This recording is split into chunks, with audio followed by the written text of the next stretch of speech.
Hi guys, this is Dr. Sandeep Tiwari. I welcome to you to online classes. Guys, आज के lecture में हम prelude poem के second part को discuss करने जा रहे हैं. इट मीन्स हमने फर्स्ट पार्ट में इसके प्रील्यूड के इंट्रोडक्शन के बारे में बात किया था और वहाँ पे मैंने आपको बताया था कि this poem is written by T.S. Eliot and the meaning of the prelude is introduction of something. किसी चीज़ के इंट्रोडक्शन के बारे में बताया था या किसी चीज़ के इंट्रोडक्शन को ही प्रील्यूड कहा जाता है. और हमने वहाँ पे ये भी डिस्कस किया था कि this poem is divided into 4 small poems, मतलब 4 छोटी छोटी सी पोएम मिल करके इस पोएम को बनाया गया है, इस पोएम को क्रिएट किया गया है. तो ये जो प्रील्यूड पोएम है ये 4 सेक्शन में डिवाइड है, 4 पार्ट में डिवाइड है. तो आज के लेक्चर में हम इसके फर्स्ट पार्ट को डिस्कस करेंगे और फर्स्ट पार्ट के एक्सप्लेनेशन को देखेंगे. तो चलिए स्टार्ट करते हैं.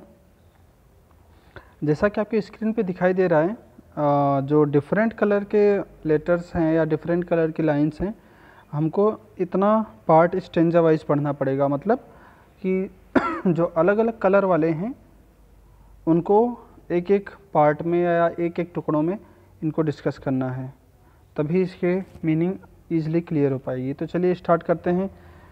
The winter evening settles down with smell of steaks in passageways. 6 o'clock the burned out day ends of smoky days. यहाँ तक देखते हैं एक बार फर्स्ट 4 लाइन.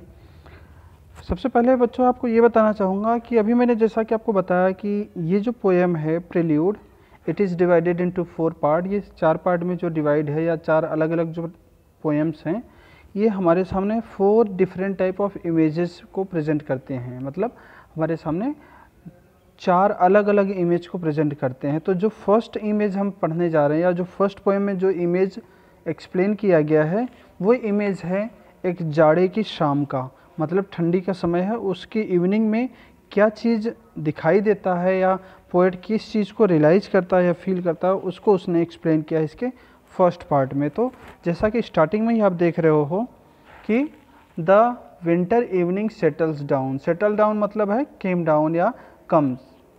जो विंटर की इवनिंग है वो क्या है, आ चुकी है. With smell of steaks in passageways. अब बच्चों वर्ड मीनिंग्स में नीचे देखते चलिए. स्टिक का मतलब है बीफ, मांस. मांस पकने की बदबू या दुर्गंध आ रही है. और कहाँ से आ रही है, इन पैसेजवेज. पैसेजवेज मतलब स्ट्रीट्स, गलियों में. और टाइमिंग क्या है शाम का, 6 o'clock, शाम के 6 बज रहे हैं. और the burned out ends of smoky day.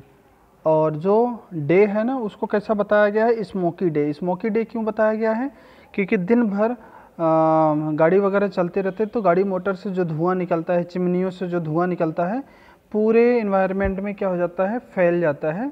इस वजह से वो डे हो जाता है स्मोकी. तो वो कहता है कि बर्नड आउट मतलब हो गया, नीचे देखिए, कम टू एंड, समाप्ति की तरफ आ गया. और क्या समाप्ति की तरफ आ गया, ये धूल वाला दिन या स्मोकी डे. अब एक बार हम इसको एक्सप्लेन करते हैं. तो फर्स्ट 4 लाइन में पोएट क्या डिस्क्राइब्स कर रहा है कि इन द फर्स्ट प्रील्यूड या in the first part of the prelude the poet describes या present a scene of evening time या presents before us a scene of winter evening. हमारे सामने विंटर इवनिंग के एक सीन को present करता है. And he tells about the city that is full of smell like stick. It means he says that in the evening time, in winter evening, there are smells in the street and the smell is of stick. और ये जो दुर्गंध है वो किसकी है, beef की है, मांस की है या मांस पकने की. This smell is in the passageways floating from restaurant and homes. अब ये स्मेल कहाँ देखने को मिलती है, कहाँ पता चलती है कि स्मेल है, तो पैसेजवेज, स्ट्रीट्स में. जैसा कि अभी मैंने आपको एक्सप्लेन किया कि this smell is coming out from कहाँ से आ रही है smell? From restaurants and homes and it is field in the streets, गलियों में इसको फील किया जा रहा है।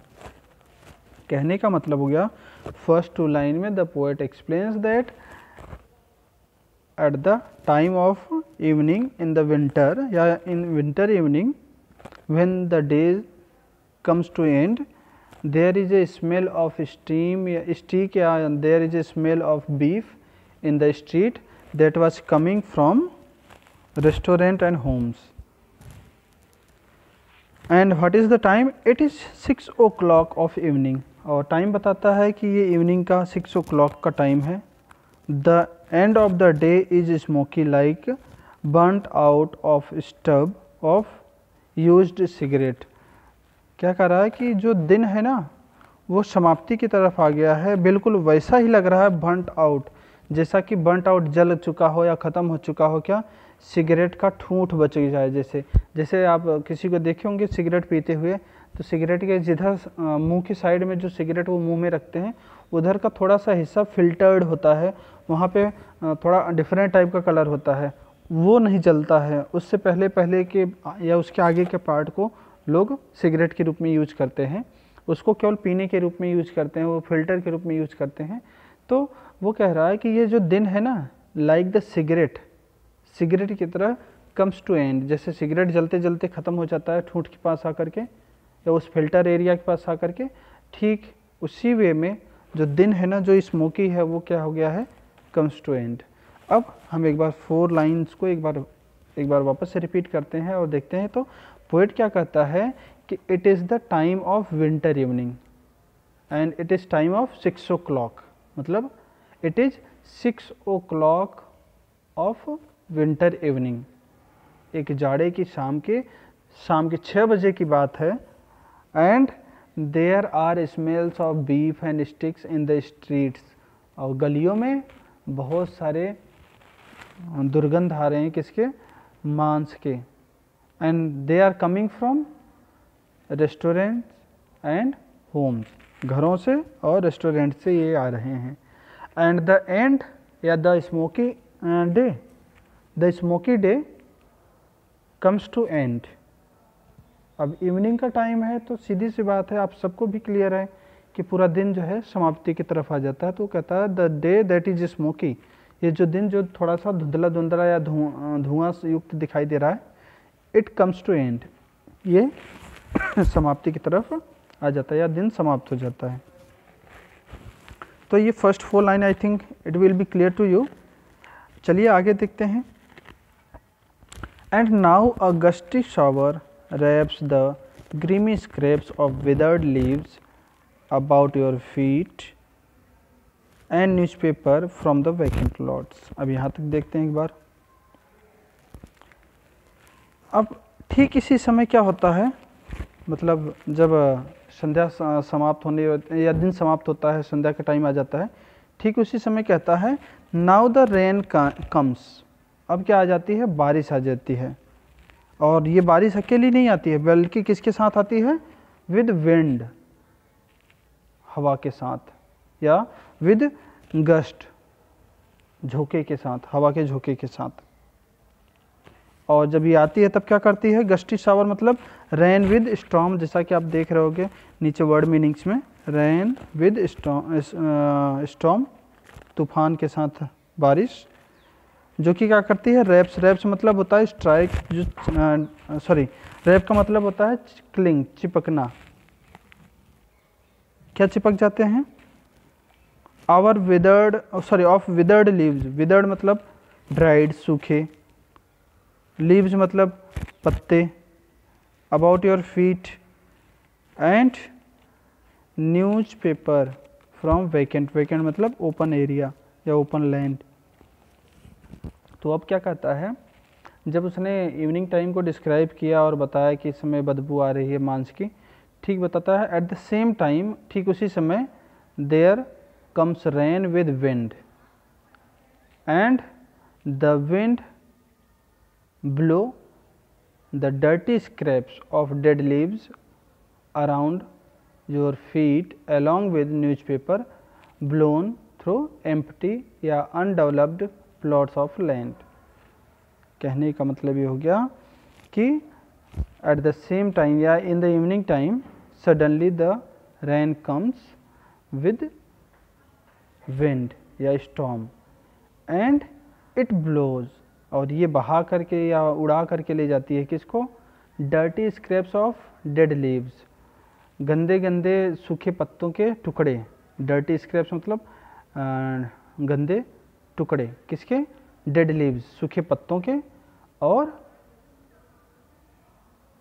Around your feet along with newspaper, और साथ ही साथ और किसको उड़ा के ले जाते हैं, न्यूज़पेपर को। कहाँ से, ओपन लैंड से या वैकेंट लॉट से, और ये कहाँ जाके चिपक जाते हैं, अराउंड योर फीट। कई बार आप एक बार इमेज को अपने रियल लाइफ से कनेक्ट करके देखो, आप खुद रियलाइज़ करेंगे कि क्या सीन बन रहा है। कि आप कई बार देखो शाम को बारिश हो रही हो और हल्की हल्की बारिश हो रही हो, साथ में आंधी तूफान चल रही हो, तो आप देखोगे कि तरह तरह के गंदे गंदे टुकड़े, कोई कागज़ के, कोई थैली के, और कोई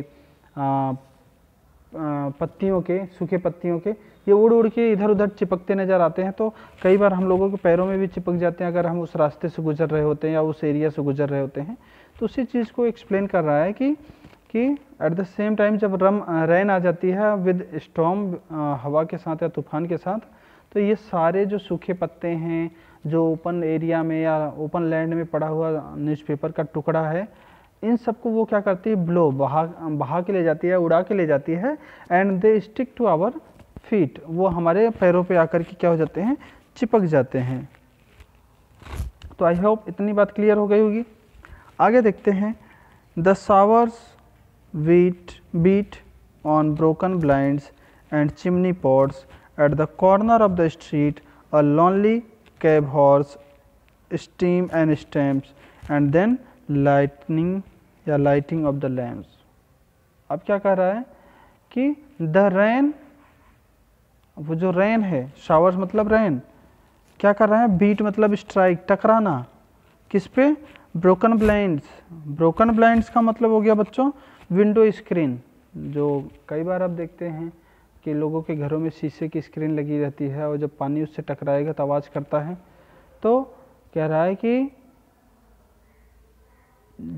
रेन कैन बी हेयर्ड या rain can be listen beating on the broken blinds and chimney pots.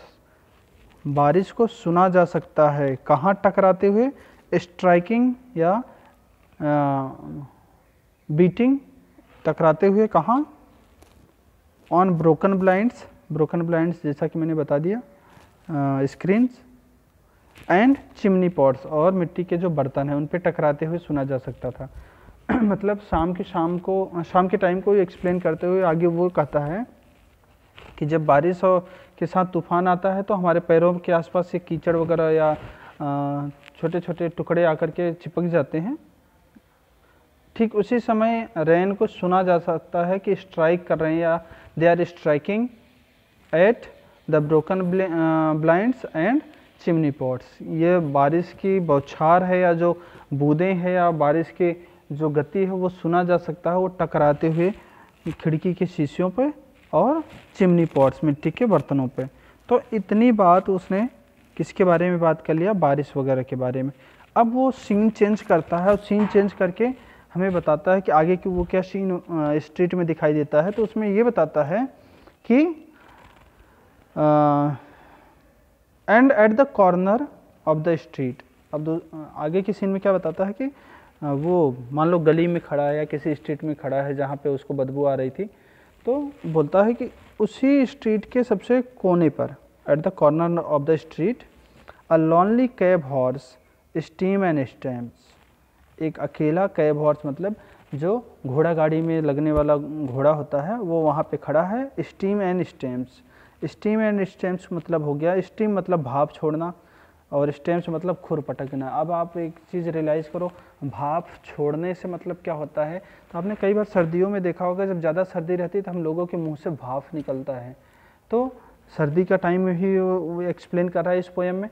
तो वो बताता है कि जो वो घोड़ा है जो कॉर्नर पे खड़ा है, उसके मुंह से भाप निकल रहा है, और वो अपने स्टैम्प मतलब टकराना या पटकना, वो अपने पैरों को या अपने खुरों को क्या कर रहा है, ज़मीन पर पटक रहा है। और ठीक उसी समय and then the lighting of the lamps, और ठीक उसी समय घरों के में जो लैम्प्स हैं वो जला दिए जाते हैं, या स्ट्रीट में जो लैम्प्स हैं वो जला दिए जाते हैं। तो आगे वो क्या कहता है पोएट, अगले 4 to 5 लाइन में कहता है कि the rain can be listen beating on the broken blinds and chimney pots. ये आपको क्लियर हो ही गया था शुरू के 2 लाइन में। आगे वो कहता है and at the street corner, at the street corner there is a lonely cab horse, एक अकेला कैब हॉर्स वहाँ पे है, that is steaming in the cold and stomping its hooves, अपने खुरों को, हूव्स मतलब खुर, अपने खुरों को वो पटक रहा है और ठंड में स्टीमिंग भाप भी छोड़ रहा है अपने मुंह से। फिर क्या कहता है and then the street lamps are late, और तब गलियों के जो लैंप हैं वो जला दिए जाते हैं। तो आई होप क्लियर हो गया। एक बार मैं जल्दी से उसको रिवाइज कर देता हूँ कि इन फर्स्ट प्रेल्यूड में पोएट ने विंटर की, जाड़े की एक शाम का चित्रण करते हुए वो हमें बताता है कि ये जाड़े की एक शाम का दृश्य है जिसमें लगभग 6 बजने का टाइम है शाम का, और दिन जो है या धूल भरी या धुआं वाली दिन या धुंधला दिन जो है समाप्ति की तरफ आ गया है। और फिर बताता है कि अचानक से शाम के टाइम में ही बारिश आ जाती है तूफान के साथ, और ये जो हवा या तूफान आता है ये आसपास में पड़े हुए सूखे पत्तों के टुकड़ों को और खाली मैदान में पड़े हुए न्यूज़पेपर के टुकड़ों को उड़ा करके हमारे पैरों से चिपका देती है, या हमारे पैरों पर वो आकर के चिपक जाते हैं। और फिर वो आगे कहता है कि ये जो रेन है जो हवा के साथ आ रही है, इसकी बौछार को हम शीशे, विंडो की शीशे पर सुन सकते हैं, या चिमनी पॉट्स पर इनको गिरते हुए, इनकी बारिश की बूंदों को गिरते हुए सुन सकते हैं। फिर आगे के सीन में वो बताता है कि ठीक इसी समय वो उस स्ट्रीट के कॉर्नर पे देखता है कि एक वहाँ पे घोड़ा गाड़ी का एक घोड़ा अकेला खड़ा है, और वो अकेले खड़ा होकर के वहाँ स्टीमिंग और स्टैंपिंग का काम कर रहा है, मतलब हवा भाप छोड़ रहा है अपने मुंह से और अपने खुरों को ज़मीन पे पटक रहा होता है। और फिर क्या होता है कि स्ट्रीट के लाइट्स को ऑन कर दिया जाता है। तो आई होप ये लाइन्स या ये फर्स्ट प्रेल्यूड की जो पोएम थी आपको समझ में आ गई होगी। तो अब आज के लेक्चर में बस इतना ही, मिलते हैं नेक्स्ट लेक्चर में नेक्स्ट पार्ट के साथ। तब तक के लिए बाय बाय, थैंक यू।